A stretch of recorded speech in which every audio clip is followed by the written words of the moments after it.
2019-2024 మధ్య 5 సంవత్సరాల వైకాపా పాలనలో రాష్ట్రంలో జరిగినటువంటి అక్రమాలు, దోపిడీలు, అదేవిధంగా రాష్ట్ర ఖజానాకు వచ్చేటువంటి నష్టం, ఇవన్నీ కూడా రాష్ట్ర ప్రజలకు తెలియజేయాలనే ఉద్దేశంతో గౌరవ ముఖ్యమంత్రి గారి ఆధ్వర్యంలో మంత్రులు వివిధ శాఖలకు సంబంధించిన సమాచారం అంతా సేకరించి శ్వేతపత్రాలు విడుదల చేసి తద్వారా రాష్ట్రంలో జరిగినటువంటి అక్రమాలు కానీ, అన్యాయాలు కానీ, దోపిడీ కానీ, ఆర్థిక నష్టాన్ని అంతా కూడా తెలియజేయడం జరుగుతుంది. అందులో భాగంగా ఇప్పటికే కూడా 3 శ్వేతపత్రాలు రిలీజ్ చేయడం జరిగింది. మరి ఇటీవల గౌరవ ముఖ్యమంత్రి గారు ఈ రాష్ట్రంలోని భూ ఆక్రమణల గురించి, అదేవిధంగా మైనింగ్ మాఫియా సంబంధించిన నష్టాలు, అదేవిధంగా ఫారెస్ట్ అడవుల ద్వారా జరిగిన నష్టాలన్నీ కూడా శ్వేతపత్రం ద్వారా ప్రజల దృష్టి తీసుకురావడం జరిగింది. అందులో ముఖ్యంగా జగన్మోహన్ రెడ్డి యొక్క ఆధ్వర్యంలో ఈ రాష్ట్రంలో వైకాపా నాయకుల చేతిలో భూ మాఫియా తయారై పెద్ద మాఫియా కుంభకోణం జరిగింది. అందులో సుమారుగా 1.75 లక్షల ఎకరాల భూములు అన్యాక్రాంతమయ్యాయి, ఆక్రమణలు చేసుకున్నారు. వీటి విలువ సుమారుగా 35,576 కోట్లు పైగానే ఉంటుంది. ఇళ్ల పట్టాల పేరుతో 10,000 ఎకరాలు అక్రమంగా దోచుకొని లబ్ధి పొందారు. ఉదాహరణకు గృహ నిర్మాణ శాఖ ద్వారా ఎక్కడైతే జగనన్న గృహ పథకాలు ఇళ్ల కాలనీలు వస్తాయో ముందుగానే నిర్ణయించుకొని ఆ ప్రాంతం చుట్టుపక్కల ఉన్నటువంటి అసైన్డ్ భూములన్నీ కూడా వైకాపా నాయకులు తక్కువ ధర కొనడం, తర్వాత దాన్ని ఎక్కువ ధరకు ప్రభుత్వానికి కట్టబెట్టి ప్రభుత్వ ఖజానాకు దోపిడీ చేశారు. వీళ్ళు సొంత ఖజానాను నింపుకున్నారు. అదేవిధంగా మఠం భూములు, ప్రభుత్వ భూములు, నిషేధ భూములన్నీ కూడా మరి మాయ చేసి మొత్తం వైకాపా నాయకులు ఆక్రమించుకోవడం జరిగింది.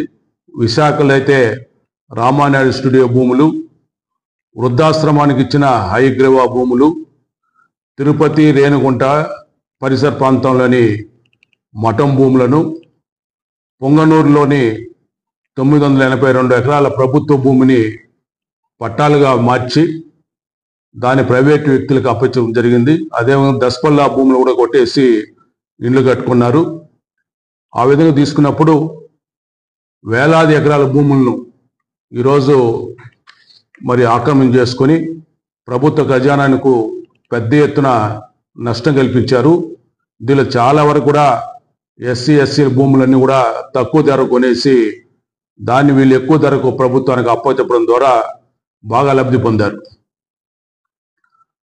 దీనికంటే దాంతో పాటు మనంతా చూసాం, భూ బకాసుల చట్టం, ల్యాండ్ టైటిలింగ్ యాక్ట్ ఒకటి తీసుకొచ్చి దాని ద్వారా ప్రైవేట్ భూములు కూడా కాజేయడానికి సిద్ధపడ్డారు.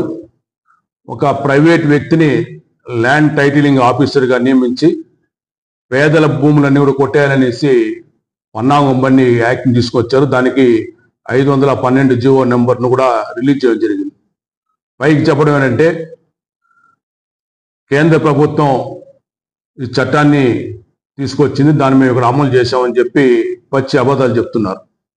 నీతి ఆయోగ్ వచ్చి ఒక మోడల్ యాక్ట్ను ఒక దాన్ని తీసుకొచ్చి ప్రజలకు చర్చకు పెడితే దానిలో ఉన్నటువంటి సెక్షన్ వీళ్ళు మార్చుకొని వీళ్ళు సొంతంగా మరి ల్యాండ్ టైటిలింగ్ యాక్ట్ని ఒక దాన్ని తయారు చేసుకొని భూదోపిడీకి పాల్పడ్డారు.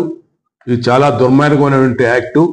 ఈ యాక్ట్ కానీ అమలు అయింటే ఈ రాష్ట్రంలో పేదల భూములన్నీ కూడా వైకాపా నాయకుల వాళ్ళ జోబులోకి వెళ్ళిపోయేవి.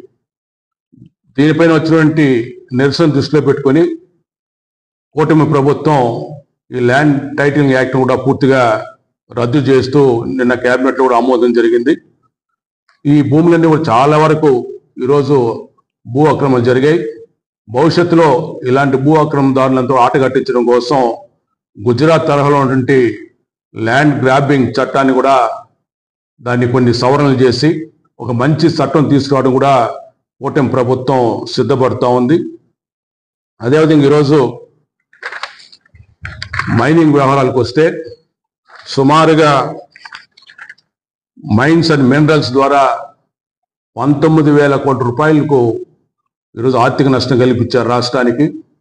మొత్తం మైనింగ్ అంతా కూడా కొద్దిమంది హస్తాల్లోకి తీసుకొని వారు ప్రైవేట్ సంస్థలాగా చేసేసి మొత్తం కొల్లగొట్టేశారు.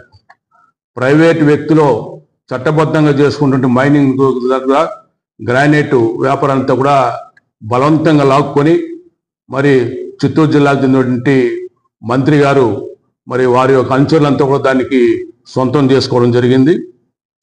అదేవిధంగా ఈరోజు శాండ్ ఇసుక తీసుకుంటే తెలుగుదేశం ప్రభుత్వం గతంలో అమలు చేసిన ఉచిత ఇసుక విధానాన్ని మార్చి వీళ్ళు కొత్త పాలసీ తీసుకువచ్చి మరి దాన్ని కూడా ఇసుకనంతా కూడా వ్యవస్థీకృతం చేసుకొని వైకాపాకు బినామీలేంటి కొన్ని సంస్థలకు ప్రతిమ అనే ఒక సంస్థ, జేపీ వెంచర్ అనే సంస్థలకు అప్పచెప్పి తద్వారా సుమారుగా 98 లక్షల టన్నుల ఇసుకను దోపిడీ చేశారు. ఈ ఇసుకతో సుమారు 10,000 ఇళ్ళు కట్టుండొచ్చు.